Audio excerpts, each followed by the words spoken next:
Hey there, good morning, it's Jane with PositivelyJane.net. Now, I don't know about you, but I love all things Anita Jeram, especially their stamp sets. And so when she came out with this new Snuggles stamp set from Colorado Craft Company, I just had to buy it because my daughter just had a new baby and I have loved her before she was even born. So I am not a watercolor expert by any stretch of the imagination. I wanted to show you how easy it is to watercolor something even if you don't know how. Now, it might not be as perfect as some of those watercolor artists out there, but my family thinks that I am just a genius for even trying. Now, one of the wonderful things I love about the Colorado Craft Company and the Anita Jeram stamp sets is that they come with these beautiful illustrations. And Anita is a what am I going to call it? She's more of a loose illustrator. Not everything has to be filled in. There can be some harsh lines. She writes this beautiful illustrations for children's books, and that's one reason why I love them, because I don't have to be this watercolor expert. So I'm grabbing my Tim Holtz watercolor paper because it's bright white. I'm conditioning my stamp, and I did stamp this 4 times. On watercolor paper, you need to have multiple impressions because it has a rough surface. So I'm using my Daniel Smith watercolors right now, and I've sped this up to like 500 times. And I'm grabbing some browns, kind of looking at the packaging. I also was looking at a Debbie Hughes watercolor video. She's an amazing watercolor artist if you haven't seen her things. And she added a little bit of blue. Now on this first watercolor card that I'm making, I'm not really sure I like the little bit of blue. And I don't really know much about light and dark and shadows. I was trying to make the left side the darker and the right side shadows. But as you can see, I got a little bit too much on the face. But I'm adding the blue. I keep on persevering. I'm dipping my brush in water. I'm adding water to it, drying in between layers, because I don't know if you know this, which I didn't know this when I first started watercoloring, that when watercolor dries, it dries much lighter than when it's wet, which makes sense, just like paint on walls or anywhere else. But I just never thought about layers of watercolor in card making. So this was all a new process for me. I have been experimenting a little bit off camera with my watercolors, and I'm really happy the way the card came out. I made 2, and I stayed tuned to the second one. The second one's totally different.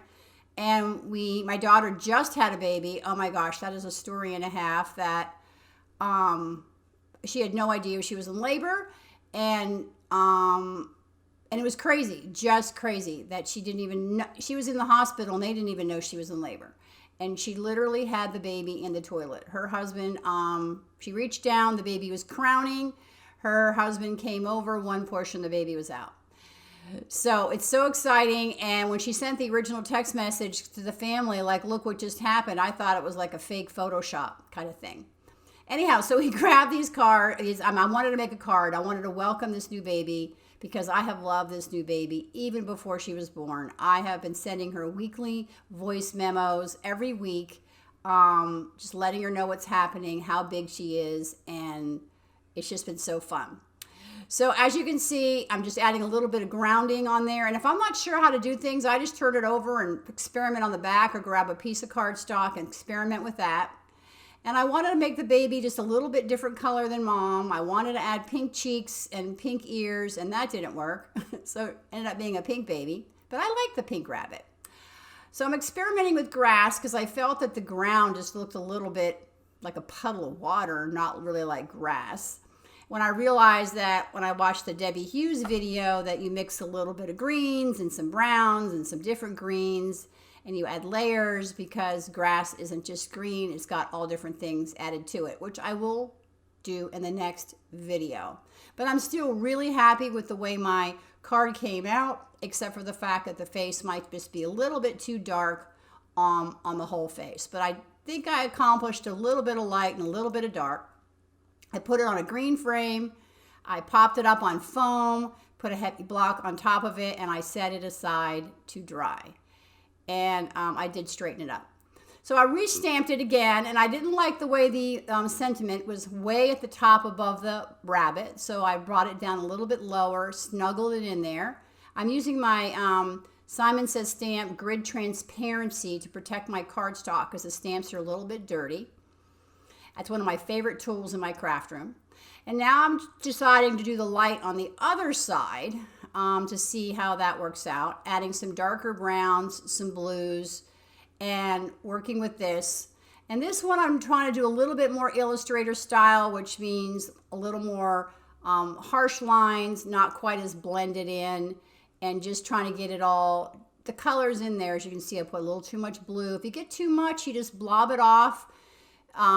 If you put water down first and then you put your watercolor on, it kind of swishes out. It's very cool. I highly recommend it if you haven't tried watercolor, just to get yourself some good quality watercolors. These are Daniel Smith. I can link to everything down below for you.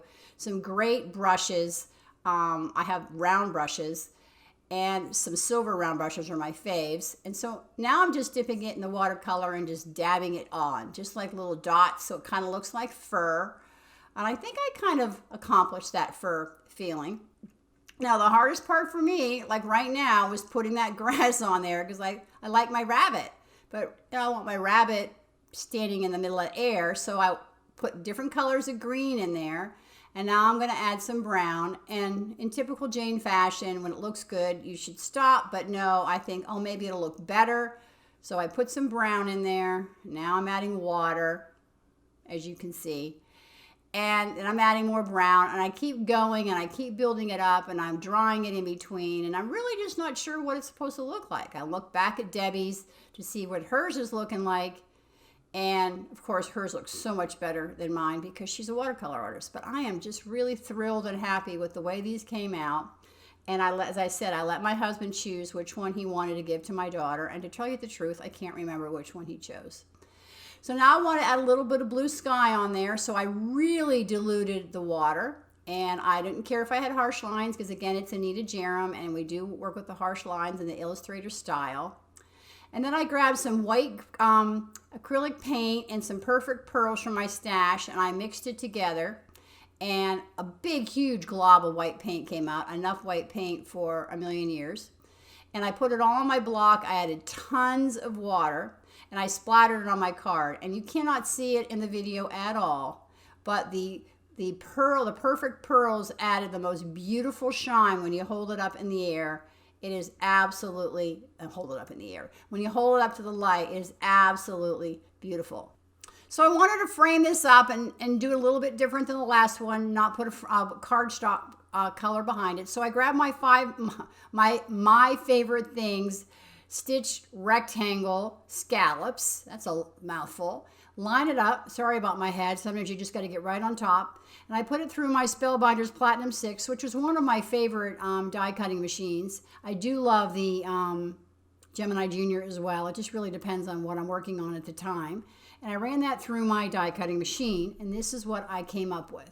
And I really like the way it came out. If I would have done it again, I'm not sure that my grass would have been so much on the right-hand side, but that's okay. No one will know. And I really wasn't sure what color cardstock I wanted to use, excuse me, but I really liked the brown and how it made it pop. Now, in the previous card, I did foam. I wanted to show you that you can use foam tape. I think foam is a little more economical, and you also get a more even consistency with foam. But if you don't have any foam, you can use foam tape, you can use cardstock, whatever you have in your stash to pop them up.